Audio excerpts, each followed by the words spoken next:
Welcome back to Axio Social, where we help you grow your church one visitor at a time. Today, we are in a series breaking down the different communication channels available to your church.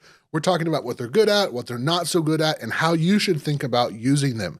The communication channel we're breaking down today is email. Now, love it or hate it, email needs to be a critical component of the overall communication strategy of your church.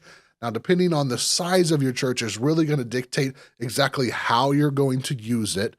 We're going to spend a few minutes talking about the pros and the cons, and then I'm going to give you some tips of how I think it could be best used inside the communication strategy for your church.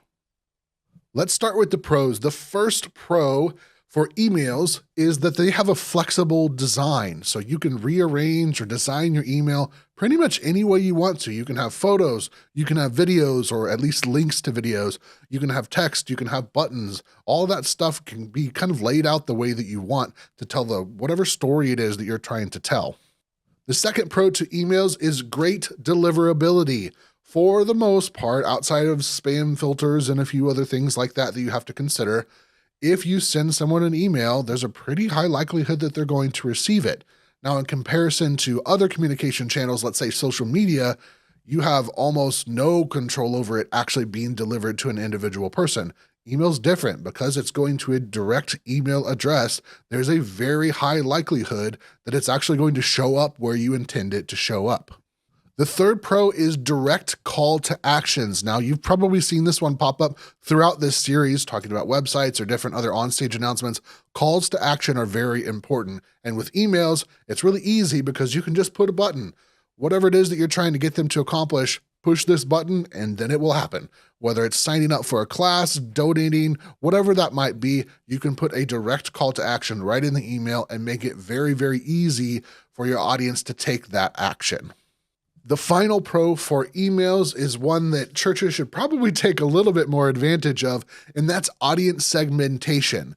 You can decide in your mailing list, you can have different segments of your mailing list. So you can have everyone that's involved in your men's ministry in one segment, everyone that's involved in your women's ministry, everyone that has kids, school-age kids here, everyone that's involved in your recreational ministry or whatever it might be. You can segment that list and send different information or different emails to those different segments in your list. That is very, very powerful and a tool that I think more churches should really start taking advantage of. Now, it's more work. There's no way around that. You're creating a whole bunch of different newsletters instead of one that you're sending to the entire congregation. How much you use this will really kind of depend on the size of your church, but we'll get to that at the end. Let's switch gears and talk about the cons of the email communication channel.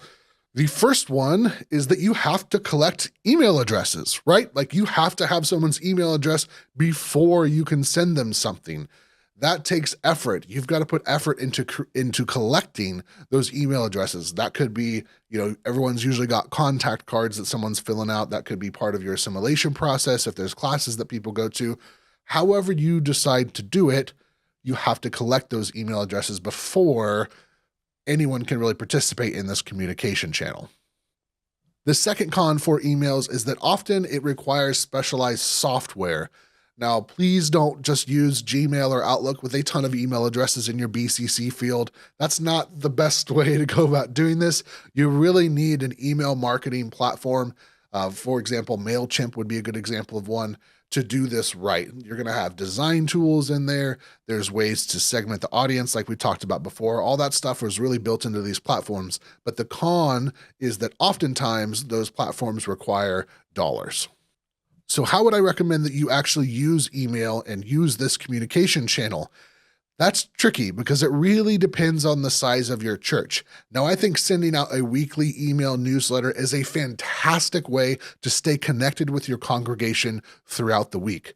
But the size of your church is really going to dictate the content that's inside that email newsletter. And I'll break that down and kind of tell you what I mean by that.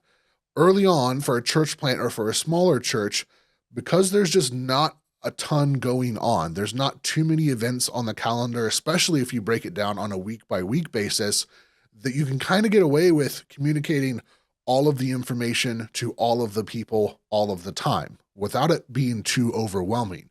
But as your church starts to grow, as your calendar starts to fill out, it can become very quickly overwhelming to try and communicate all of the information to all of the people all of the time. It requires a strategy shift on your point, or a strategy shift for you at that point, to start really trying to target specific information to specific people. The best way to accomplish that with email is starting to segment your email list. So all of the events that have to do with men's ministry get sent specifically to people that are part of men's ministry. Same thing for kids. If you've got kids that are part of the children's ministry at church, you want to know what's going on in that kind of area and that ministry. But if you don't have kids in children's ministry, hey, that information just doesn't apply to you. So you don't need that in your newsletter. That's where these softwares like MailChimp, these marketing platforms, can really come into play and help you out with that email segmentation. So if you've not done an email newsletter, check it out, try it out, start experimenting with what works well for you. It can come from your pastor, if it's, a moment with Mike on Wednesdays kind of a thing. There could be scripture as part of that, or you can use it more as a communication tool, as a marketing tool to let people know about events that are coming up, just like you would with on-stage announcements and things like that. But that shift at some point has to happen.